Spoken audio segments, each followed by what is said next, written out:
ఈరోజు 16వ తారీఖు మార్చి 16వ తారీఖు మార్నింగ్ 4:30 నుంచి కార్డినెన్స్ సర్చ్ ఆపరేషన్ చేసాం రామాలయం ఏరియాలో వనపర్తి టౌన్లో.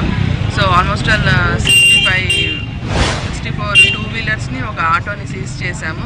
లైసెన్స్ లేకుండా ఆర్సీలు లేకుండా డిఫరెంట్ కండిషన్స్లో ఉన్న వెహికల్స్ని సీజ్ చేసాము.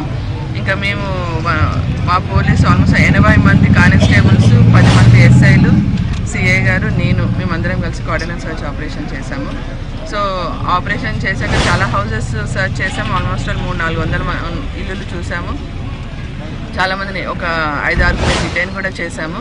సో కోఆర్డినేట్ సర్చ్ ఆపరేషన్ అయిపోయాక కొంచెం పబ్లిక్కి కొంచెం గ్యాదర్ చేసి ఇన్స్ట్రక్షన్స్ కూడా ఇచ్చాము, ఇలా ఉండాలి అని. ఎస్పెషల్లీ పిల్లలు చెడుదారి పడుతున్నారు. రీసెంట్గా ఇక్కడ వనపర్తి టౌన్ ఇదే స్పాట్లో ఒక మర్డర్ జరిగింది. సో పాత కక్షలు ఉన్నా బట్ స్టిల్ ఆ టైంలో వాళ్ళు గుట్కా తీసుకున్నారు, ఆల్కహాల్ ఆ మత్తులో ఉండి జరిగింది అనేది ఒకటి ఉంది. సో తీరా ఆరా తీస్తే తెలిసింది ఏంటంటే వనపర్తి టౌన్లో గుట్కా బాగా నడుస్తుంది. పిల్లలు కూడా చిన్న ఏజ్లోనే 16-17 సంవత్సరాల వయసు నుంచి ఆల్కహాల్కి బాగా అలవాటు అయిపోయి ఉంటున్నారు అనే విషయం కూడా తెలుస్తుంది.